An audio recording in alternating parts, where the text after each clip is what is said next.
Dice Gioconda Belli que los sueños, aunque se estrellen contra la realidad, hay que seguir persiguiéndolos. Hola, soy Berna González Harbour y esto es ¿Qué estás leyendo?, el podcast de libros de El País. Hoy estamos con Gioconda Belli, autora nicaragüense exiliada en España, y su nuevo libro, Un silencio lleno de murmullos, donde nos vamos a encontrar una biografía oculta de su vida. Está la guerrillera, está la madre, está el ser sexual, está la soñadora.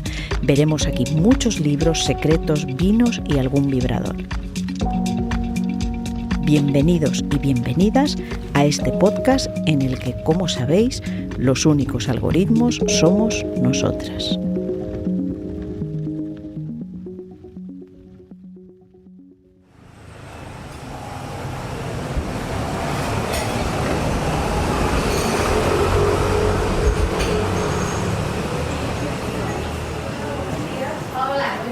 ¿Tiene café?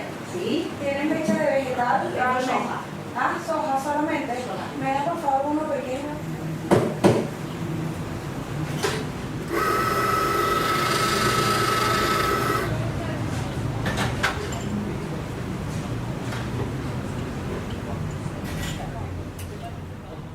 Bueno, Gioconda, estamos en el Monaguillo, una cafetería preciosa en el centro de Madrid, donde vives tú, aquí exiliada. ¿Quién te iba a decir a ti que en estos años ibas a estar en Madrid?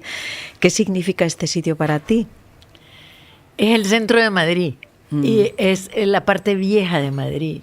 Y cuando vine la primera vez, o sea, cuando vine al exilio en el 1 de febrero de 2022, una persona muy linda nos había prestado un apartamento que era Airbnb. Entonces logramos entrar con lo poquísimo que traíamos, la ropa de verano con la que salimos de Nicaragua, y teníamos todo. Entonces me encantó el barrio. Era en Bailén. Y yo dije, yo quiero vivir ahí. ¿Y cómo te encuentras en España y en Madrid? Mucho mejor de lo que pensé, porque Sí. realmente he recibido mucho cariño, mucha acogida, la gente ha sido súper solidaria, calurosa, y me he sentido con un sentido de pertenencia que nunca había tenido en ninguna otra parte que he vivido. Y eso me ha hecho mucho bien al corazón, porque realmente no me siento extranjera. Yo creo que el lenguaje, el idioma ha sido fundamental. ¿Añoras muchísimo Nicaragua, tu casa, tus pájaros, tus perros, los que cuentas en esas poesías nuevas que has escrito? Sí, claro que los añoro muchísimo. Tengo sueños, a veces me despierto y no sé dónde estoy. Pero el proceso de adaptación no ha sido tan duro. Porque también soy aventurera, me gusta lo nuevo, la diferencia, y entonces estoy aprendiendo a que me guste, ¿no? El sonido de las campanas, otras cosas que se oyen aquí, el vecindario, ¿no? Me gusta eso también, que no lo tenía en Nicaragua porque mi casa era alejada del centro de la ciudad. Bueno, estamos aquí para hablar de tu nueva novela, Un silencio lleno de murmullos. La tengo aquí en la mano. La he devorado, debo decir. Y vamos a centrar a los oyentes para que sepan de qué estamos hablando. Tenemos una nicaragüense de 45 años que debe venir a España porque su madre ha muerto aquí y ella debe hacerse cargo de sus cosas. Va a ir descubriendo cosas que no sabía, secretos de su madre que desde luego no ocultaba. Eso va a ocurrir poco a poco, nos va a llevar hasta el final de las páginas. Pero a mí, más allá de los secretos, que se lo dejaremos a los lectores para que los vayan descubriendo, no vamos a desvelar nada aquí, me ha parecido una biografía oculta de ti misma y de tu país. ¿Estás de acuerdo? Bueno, por supuesto que se nutre de mi biografía. Yo no la sentí que era una biografía, pero hay por supuesto un montón de pensamientos, sobre todo de la madre de Valeria, pero también de la hija, porque a través de mis hijas yo he percibido todas las cosas que percibe Penélope. También yo tuve que lidiar con el resentimiento de mis hijas. Entonces es una mezcla de ellas, de mí y de todo lo que he oído, de las cosas que pasan. Por ejemplo, hay una cosa que hice que fue que Penélope arriba a España cuando justo a los pocos días empieza el confinamiento. Pero no es sobre la pandemia la novela, ¿no? La novela es, más bien la pandemia se convierte en el entorno de silencio donde se oyen los murmullos, que dice el título, ¿no? Entonces pero también te ayuda a ubicarte en Madrid en cierta manera, porque ella va a hacer las compras al Mercadona, al Carrefour, hace la fila. Entonces todos esos elementos, no hay gente en la calle, pero ella no está mortificada por la pandemia, ¿no? No está pensando que se va a enfermar. Mi madre es una figura en la jungla vestida de verde olivo. Veo su melena, sus ojos, que a pesar de desilusiones y penas, tenían una reserva de alegría que se encendía y deslumbraba. Me encantaba su aire terrenal sin dobleces y que conservara un espíritu sensual. Le gustaba que le regalara cremas, jabones olorosos, y aunque no cocinara, disfrutaba de la buena comida y tenía un ojo alerta, lo mismo para la belleza de una tormenta que para un eclipse lunar. Le gustaba la música de los 70 y 80 y no entregó su energía juvenil sino hasta después del fracaso de la rebelión contra Ortega, cuando se regresó a España tan rabiosa como desesperanzada. Efectivamente está la madre como figura guerrillera, como fuiste tú también, porque has sentido la necesidad, vamos a ir tocando los distintos aspectos, pero la parte de guerrillera que soñó, que tuvo una utopía, que se decepcionó por aquello en lo que se convirtió Daniel Ortega, ¿por qué has sentido la necesidad de reflejar esa mujer guerrillera que sin duda eres tú, ¿no? Porque yo quería lidiar con el asunto de la desilusión, de la decepción. Me parece muy importante porque en América Latina la hemos sufrido muchas veces. Mira que ahorita en Venezuela la gente estaba tan ilusionada, ganaron las elecciones y sin embargo ahí está Maduro y no se va a ir, ¿no? Por el momento. Entonces, ¿qué hace uno con ese sentimiento? ¿Qué haces para que la vida no se te vuelva fútil, que no se te vuelva una cosa que no tiene sentido, porque las cosas que querés no suceden? Entonces yo quería trabajar ese sentimiento y me pareció, así empecé con esa idea. Después fueron apareciendo los otros elementos, las hijas, porque una de las cosas que tomas en cuenta cuando hablas de la desilusión es cuánto costó hacer algo, ¿no? Cuánta gente se murió, cuánta gente se sacrificó. Entonces eso me parecía importante tocarlo, y por ahí empezaron a salir las personas que te rodean y que deben de convivir con esa decisión que uno toma. Uh-huh. ¿Mereció la pena? A mí me parece que sí, mereció la pena. Yo creo que seguir los sueños merece la pena, porque no todos los sueños se cumplen. Pero si no tuviéramos aspiraciones, sueños, la vida sería, no tendríamos metas, no tendríamos ese estímulo para mejorar, para crecer. Y además yo tenía una psicóloga que me decía, las crisis son la mejor manera de crecer, y si uno crece. Y creo que el país mismo, hasta ahora, después de la revolución, tuvo un momento de crecimiento importante. Ahora eso se ha estancado, y una de las cosas más terribles que están pasando en Nicaragua es que ha metido al país en una cápsula de miedo, donde la gente está como presa en el propio país, y eso por supuesto no es una crisis que te ayude a crecer. Al contrario, es una crisis que te mete para adentro, que te llena de miedo, que te sentís impotente. Era una mamá amorosa, ausente pero amorosa. Podías sentir la culpa en sus abrazos. Cada vez que te acurrucaba, que te dejaba dormir en su cama, sabías que te pedía perdón por no estar. La oías salir de puntillas cuando pensaba que te habías dormido. Oías el susurro avisándole a Cristina que se iba para que estuviera pendiente de ti. Luego oías el sonido del coche bajando por la rampa de la entrada del motor, alejándose. A veces te daba pena tu madre, en ese constante estira y encoge, pero más rabia te daba no poder explicarte por qué tenía que irse siempre, por qué esa perruna devoción por sus obligaciones que no paraban fuera de día o de noche. Uno de tus personajes, no recuerdo si la madre o la hija, dice que aquella utopía se convirtió en distopía apocalíptica, ¿no? ¿Es eso el régimen de Ortega y Murillo? ¿Se ha convertido en una distopía, crees? Yo sí creo, porque es una distopía moral, mental, y porque el daño que están haciendo con una serie de manipulaciones que hacen con el discurso, usando un discurso pseudo religioso al mismo tiempo que están expulsando a toda la Iglesia Católica de Nicaragua prácticamente, porque los púlpitos los amenazan, ¿no? Ya habían terminado con todos los medios de comunicación y los púlpitos quedaban como lugares donde la gente iba, se congregaba y oía. Eso no lo pudieron soportar. Bueno, decimos, está la guerrillera, está la que se opone a Daniel Ortega y está, como has dicho, la madre. Y la madre que arrastra culpabilidad, porque luchó en la guerrilla, porque se dedicó a viajar muchísimo, porque priorizó cambiar el país para sus propios hijos, para sus propias hijas, y eso requería un esfuerzo. Cuéntanos un poquito esta parte de ti, cómo surgió eso, cómo sentiste la necesidad de contar eso. Bueno, mira, yo creo que lo que yo quería y lo que quería Valeria en la novela es una persona que lo que quería era el futuro, ¿no? Ella estaba concentrada en el futuro que se iba a construir y no tanto en la cotidianidad, en el día a día.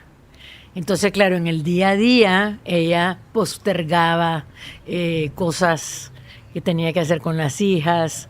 Mira, a mí me pasó, yo me fui, el primer exilio que yo me fui fue en 75, cuando Somoza. Me fui a México un 20 de diciembre, o sea que salí justo antes de Navidad. Tuve que salir porque capturaron a la persona que me hubiera delatado. Claro. Y entonces tuve que salir un 20 de diciembre, imagínate, y dejé a mis hijas durante 7 meses. Yo tuve que estar tratando de encontrar otro lugar. Estuve en México, después me mandaron a Costa Rica. Y ya en Costa Rica encontrar trabajo, encontrar un lugar donde vivir. Y para colmo, mi esposo de entonces me dijo que me iba a demandar por abandono de hogar. Entonces yo me acordé que él me había dado una pistola y un dinero para el Frente Sandinista. Y yo le dije, mira, yo no puedo soportar que mis hijas crean que las abandoné. Me voy a ir a Nicaragua. Me van a echar presa.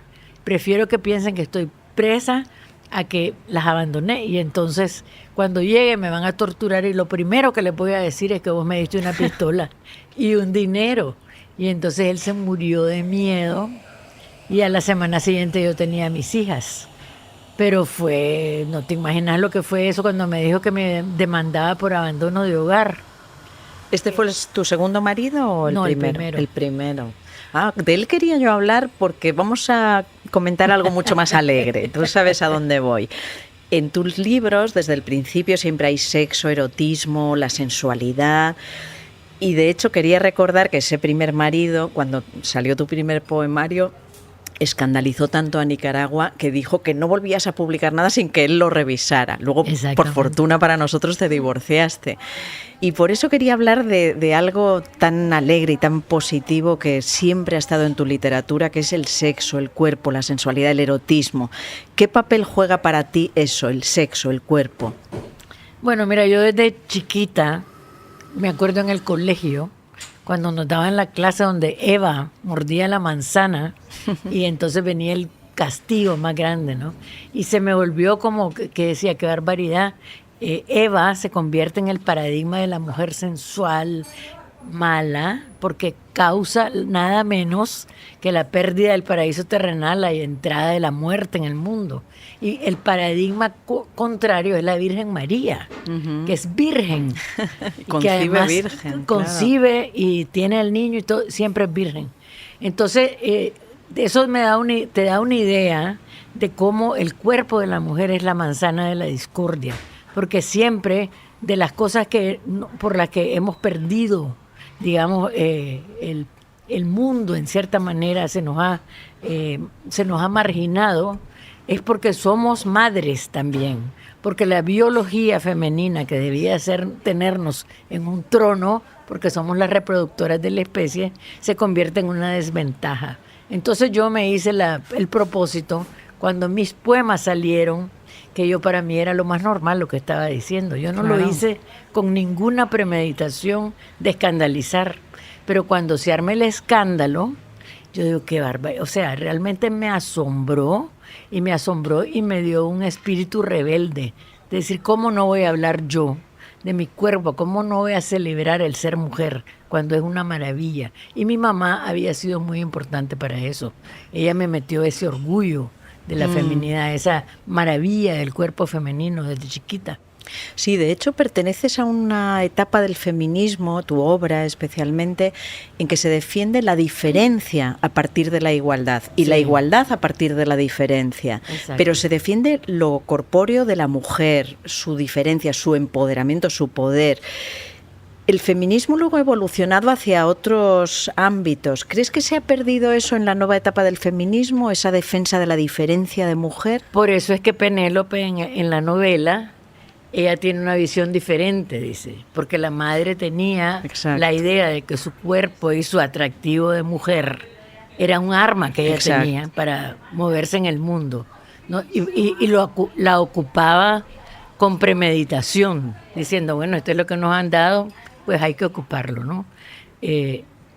Entonces, Penélope, al contrario, tiene una visión mucho más recatada, digamos, de la belleza, mucho menos importante para ella. Entonces eso yo quise meter como un poco el contraste. La idea del contraste, ¿no? Entre una generación y otra. ¿Y crees que se ha perdido algo, el nuevo feminismo?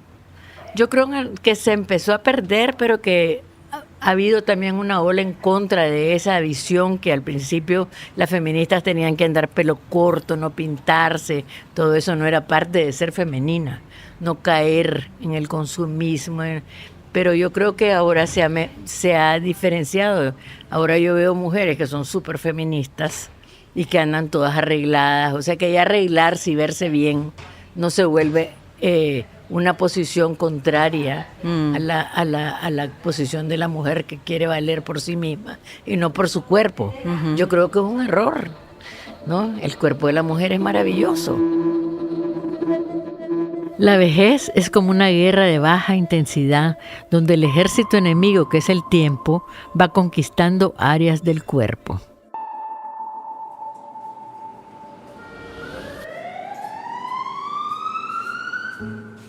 No rehuyes la vejez. En este libro, claro, hay una Valeria, esa mujer que ha muerto, esa nicaragüense que ha muerto, y expresa, bueno, ese temor a la vejez y a ir perdiendo el territorio en cuanto la vejez conquista algo, los brazos flácidos, sí. vas contando cosas. ¿Tú temes a la vejez, temes ese fin del cuerpo tal y como lo has conocido? No le temo, pero sí me preocupa. Porque, y creo que nos preocupa a todos, seamos hombres y mujeres, ¿qué te pasa cuando el cuerpo te falle, no? Porque yo creo que la mente nunca cambia, a menos que te enfermes, pero uno siempre se siente, yo me siento como de 40 años lo más. y mi papá me decía, hija, si uno siempre se siente igual, lo que pasa es que ya no ves, ya no puedes subir las escaleras, estás muy o sea, el cuerpo te va diciendo la realidad es otra, ¿no? Y entonces hacer ese switch, digamos, con tranquilidad y sin sufrir es difícil. Bueno, tu libro, Un silencio lleno de murmullos, está lleno de alusiones al mundo clásico, desde las meditaciones de Marco Aurelio a la metamorfosis de Ovidio o el mito de Sísifo. ¿Eres muy lectora de griegos y romanos? Desde pequeñita. Yo fui un ratón de biblioteca. Tuve un abuelo fantástico que me enseñó a amar los libros, que me enseñó a amar a Julio Verne desde muy joven. Y sí me gusta mucho la mitología. Y he leído mucha mitología. Y los clásicos también. Quisiera haber leído más. No he leído tanto clásico como hubiera querido, pero he leído mucho clásico literario, digamos, ¿no? Los libros de los grandes de Dickens y de Flaubert y todo, pero clásicos sí he leído Cicerón, he leído algunos, pues, Pero, y mitología sí he leído. Hay muchísimos libros de mitología. Estaba oyendo tu podcast con Julia Navarro y su marido tiene un libro hermoso sobre la familia, ¿no? Del Olimpo. Y siempre me gustan eso. Otro gran clásico que me encanta es Carlos García Gual, ¿no? Aquí en España, que Luis García Montero tiene un libro sobre Prometeo. Bueno, sí. Y el mito de Sísifo me parece un mito hermosísimo. Que recorre tu novela de principio a fin. Y el análisis que hace Camus, porque él habla del suicidio, ¿no? Y toda su teoría es sobre por qué no se debe suicidar uno cuando el mundo es tan absurdo y pasan todas estas cosas. Entonces él llega a la conclusión que es una piedra a la que tenemos que subir, pero que el hacer ese esfuerzo nos debe hacer felices, porque es un esfuerzo rebelde contra las frustraciones de la vida. ¿Cuáles son los grandes referentes que te han influido a ti en tu literatura? Virginia Woolf, ha sido Flaubert, me ha gustado mucho. Leí muchos libros como Mujercita, de Louise M. Alcott, leí muchísima literatura feminista, joven, la Germaine Greer, la Betty Friedan, Susan Sontag, la Gloria Steinemann, pero también leí mucha literatura política. O sea, Las venas abiertas de América Latina, de Galeano, leí Los pasajes de la guerrilla del Che, leí Mikis Theodorakis, una bellísima autobiografía que tiene, Nelson Mandela. O sea, leí muchos libros, Guerra del Pueblo, Ejército del Pueblo, leí a Lenin, ¿me entendés? Entonces me pasé mucho tiempo, digamos que aprendiendo o leyendo cosas políticas. Pero dentro de todo eso leí mucha ciencia ficción. Mi mamá era fanática de la ciencia ficción. Entonces leía a Asimov, a Ray Bradbury, a toda esa gente. Bueno, además, Gioconda, tú vienes de un país lleno de gigantes literarios. O sea, desde Ernesto Cardenal, Claribel Alegría, sin olvidar a Rubén Darío, o hoy Sergio Ramírez, que ha estado en este podcast. ¿Cuál es el secreto de Nicaragua para ser ese paraíso literario? Creo que el secreto es Rubén Darío, porque es el héroe. Nicaragua es un país donde el héroe es un poeta y donde la única figura de la que nos podíamos sentir orgullosos por muchísimo tiempo era un poeta. Entonces, porque Sandino estuvo enterrado en la historia por muchísimo tiempo y Rubén Darío era la persona de la que nos podíamos sentir orgullosos. Por algo toda la gente en Nicaragua escribe poesía. O sea, no hay nadie que no haya escrito un poema alguna vez. Y a algunos os sale bien. Sí, claro. A algunos nos sale bien, sí. Entonces ha habido un gran amor por la cultura, por la literatura y por Rubén Darío nos hemos sentido orgullosos y también hemos tenido la suerte de tener un grupo, el grupo de vanguardia, que rompió con Rubén Darío y introdujo toda la literatura norteamericana. ¿No? T.S. Eliot, fueron Ezra Pound, ¿no? William Carlos Williams, todos esos poetas empezaron a ser muy influyentes en la literatura nicaragüense. Y por eso la literatura nicaragüense se distingue por la poesía, especialmente. Los que hemos escrito ficción y novelas somos pocos. En tu caso, ¿cómo definirías tu proyecto literario? Es decir, si alguien debe definir tu literatura, ¿cómo te gustaría que se definiera? ¿O cómo la defines tú? Mi proyecto literario ha sido un proyecto de afirmación de la mujer, del ser mujer, de contar a partir de la voz femenina, porque la historia y todos los libros nos lo han contado la mayoría de los hombres. O sea, los hombres han dibujado quién es la mujer, ¿no? Y la mujer se mete a la literatura en el siglo XIX realmente. Entonces para mí era muy importante contar el mundo desde la voz de una mujer. Después me ha interesado mucho la parte de la relación entre el ser humano y su entorno. Entonces esa relación me parece fundamental. No soy una escritora de la psicología, de la introspección totalmente, ¿no? Aunque esta novela tiene mucho de psicología, pero para mí me interesa cuál es la dinámica entre el ser y su entorno, el ser y los otros. Y darle a esa dinámica no una visión pesimista, sino optimista. ¿Cómo podemos hacer el mundo mejor, digamos, para decirlo de una manera medio cliché? Pero eso me ha interesado, ¿no? Como la esperanza, ser lo positivo que tenemos en el mundo. Y las historias, me encanta la historia, o sea, me encanta la historia, me encanta contar historias, me encanta todo, porque he escrito desde libros futuristas, libros históricos, el libro que escribí en la voz de un hombre, que fue muy le llamó mucho la atención que yo usara un personaje masculino. Entonces, he escrito de todo, pero creo que todo está marcado por esa presencia de la mujer, de su voz, de su ojo, ¿no? Y por otro lado de la relación del mundo con los demás y con nosotros, o sea, cómo nos relacionamos y cómo interactuamos y por qué lo hacemos. Uh-huh. Bueno, te he pedido varias recomendaciones, 5, como hacemos siempre en este podcast, pero antes le he pedido a un compañero que nos hable de tu literatura. Vamos a escucharle.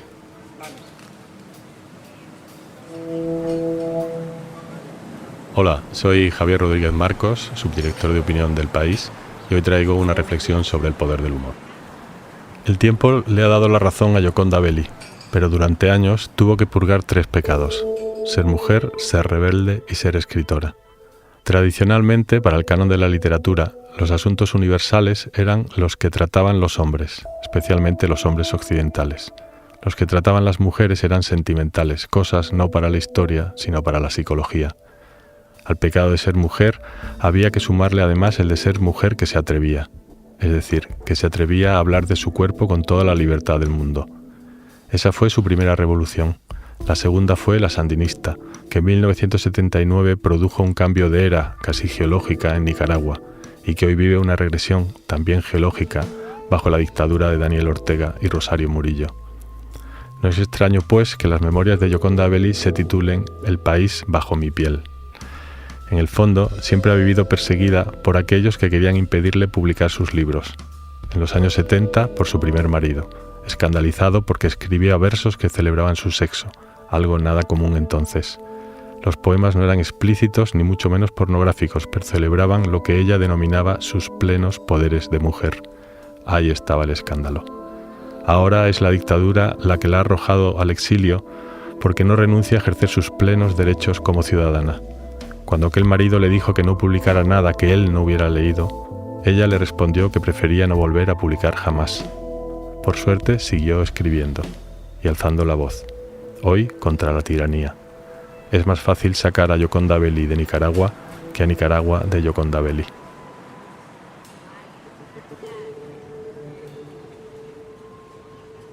Bueno, y ahora sí, tus recomendaciones. Me encanta que paséis por aquí autores latinoamericanos, porque siempre traéis literatura latinoamericana, que tú y yo lo hemos comentado en privado, es tan exuberante y rica, mucho más posiblemente que la española. Esto lo voy a decir yo porque tú no lo vas a decir seguramente. Sí. Pero lo primero que nos has traído es este libro único, yo lo leí hace un tiempo, El invencible verano de Liliana, de la mexicana Cristina Rivera Garza, que acaba de recibir un Pulitzer en Estados Unidos. ¿Qué encontramos en este libro? Pues es que es un libro tan diferente de lo que uno espera, ¿no? De una historia que te dice de violencia doméstica, la hermana la mataron, etcétera. Pero ella lo que hace es hablar a partir de la vida de la hermana, no de la muerte de la hermana. Eso me encantó, porque ella nos construye a Liliana, ¿no? Nos permite entenderla a ella, entender el amor que la hermana siente por ella, de los amigos, qué persona era, ¿no? Y cómo la injusticia, ¿no? De que le caiga un novio que la acaba asesinando. Entonces, pero además que Cristina tiene una manera de decir que es muy bella, o sea, es muy poético el libro, ¿no? Tiene muchísimas, y muy divertido en el sentido muy, muy inteligente, la estructura, porque mete a los cuadernos de Liliana, la oímos en su propia voz, la oímos a partir de los amigos. Entonces esa construcción me pareció fantástica. Vamos a recordar que es la propia reconstrucción del asesinato de su hermana, sí, 30 años después, que es lo que ha necesitado para empezar a procesar. Sí. Bueno, y que como dices, no es tanto la reconstrucción del asesinato como de su vida, ¿no? De una joven increíble.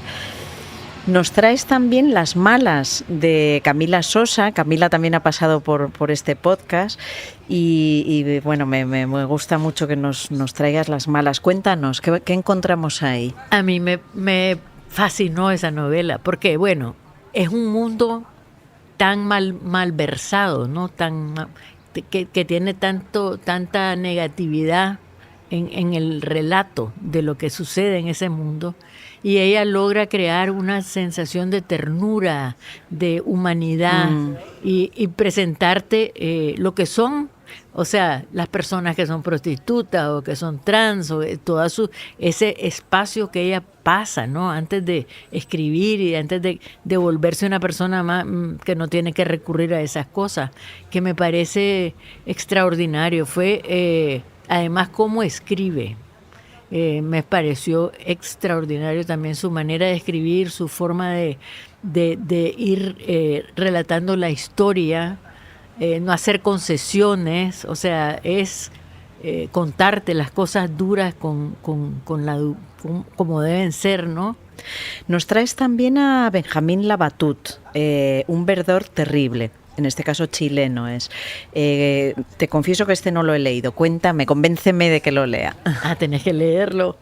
Benjamín Labatut para mí fue un descubrimiento. En primer lugar porque el libro se llama Un verdor terrible y tiene un título tan extraño, ¿no? Mira, este hombre lo que empieza, hablando del azul de Prusia. ¿Cómo se descubrió el azul de Prusia?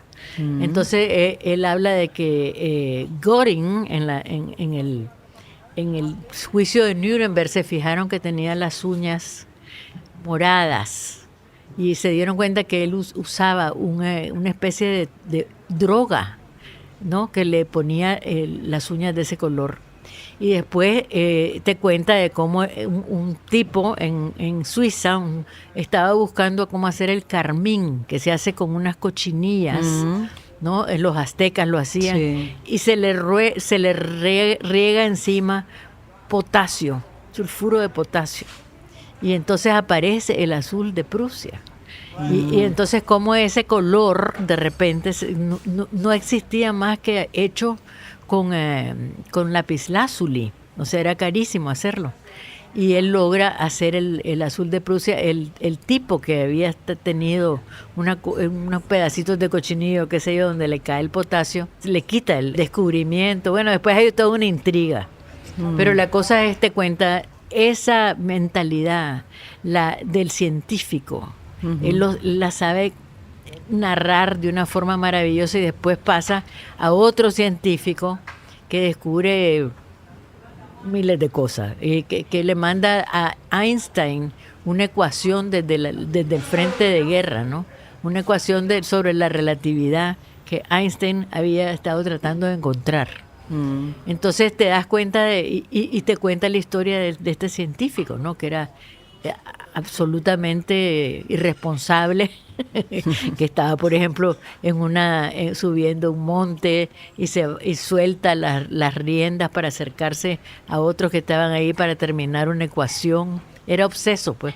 Esas mentes obsesas de los matemáticos, los científicos, él va entrando en todas esas subjetividades de una forma extraordinaria y vas aprendiendo porque además es delicioso en cuanto a todo lo que aprendes del mundo de la ciencia. Qué bueno. Y nos traes también Volver la vista atrás de Juan Gabriel Vázquez, también un libro increíble, ¿no? Sí, tremendo. Bueno, a mí me encantó ese libro también. Sí. Bueno, Juan Gabriel me parece que es uno de los escritores más logrados en América Latina en este momento. Y es muy interesante porque él parte siempre de la realidad. Entonces, esta historia de Sergio Cabrera, de cómo sus padres eran tan obsesionados que lo mandan a China, ¿no? Sí. Y después a la guerrilla, y cómo cuenta él, sabiendo que está contado a partir de una historia de alguien que te lo contó. Sí. Cómo te mete en todo ese mundo de la China y de la relación padre-hijo sin juzgarla. Sí, forzados a sí. estar en la guerrilla, sí, y forzados sí. a vivir en China. Y sí, estuvieron en el ejército juvenil rojo, algo así, ¿no? En la Guardia Roja. Bueno, y por último, creo que también nos quieres hablar de Marcel Proust y En busca del tiempo perdido, que estás, no sé si releyendo o leyendo, en tu caso. Pues nunca lo he leído todo. Ajá. Y dije, bueno, lo voy a leer todo, pero volviéndolo a leer después de mucho tiempo, realmente es un descubrimiento cada vez. Qué capacidad de descripción la que tiene, qué capacidad de evocación, ¿no? Esa escena de la Madeleine, ¿no? Cómo él va hablando de cómo el recuerdo se va formando y las descripciones del campo, de lo que la rodea, de la gente que lo rodea. Es espectacular. Yo creo que todos podemos aprender de Proust, pero no es fácil leerlo. No es un libro que te vas a leer en una sentada, son 6, ¿no? O sea Exacto. Esos 6 libros uno tiene que leer. Ya leí El camino de Swann, ahora estoy en el otro. Pero quiero leer las muchachas en flor, ¿no? Sí. Cuando me has dicho que querías hablar de ello, he pensado que yo lo leí realmente todo hace ya 30 años. Tenía mi niña pequeña. Y he pensado, pues sí, sería buen momento releerlo. La verdad que aprendemos de Marcel Proust, ¿no? Es como siempre un momento inicial de la literatura moderna, ¿no? Gran escritor, sí. Bueno, vamos a terminar, pero antes también quiero que escuchemos las recomendaciones que nos hace esta semana Babelia. Soy Guillermo Altares, redactor jefe del área de cultura del País. Estamos todos absolutamente conmocionados por lo que ha ocurrido en Valencia y creo que es un momento para reflexionar sobre los efectos del cambio climático y cómo nos afectan. Y hay 2 libros, uno casi clásico y otro muy reciente, que nos pueden ayudar a entender cómo está cambiando el planeta. Uno es El planeta inhóspito, de Benjamin Wallace Wells. Es un libro que ya tiene unos años, pero que describe exactamente lo que hemos vivido, donde cada vez las condiciones, si no conseguimos detener el calentamiento global, serán más difíciles y las catástrofes peores.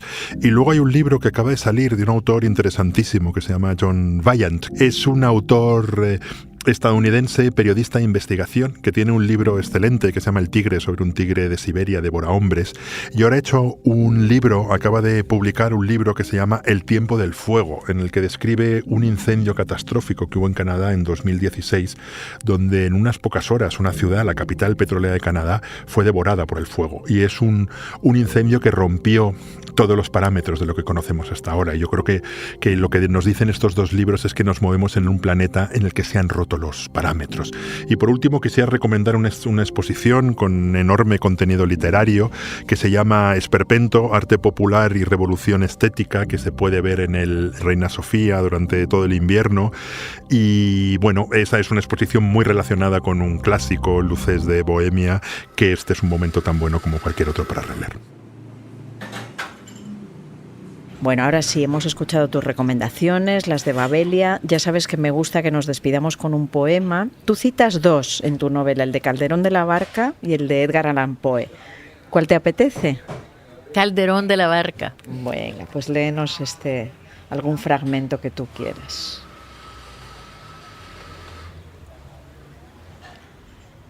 Sueña el rey que es rey y vive con este engaño mandando, disponiendo y gobernando.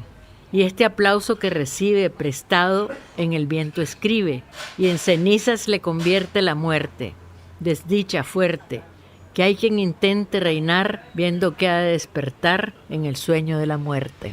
Muchas gracias, Gioconda. Gracias, Berna.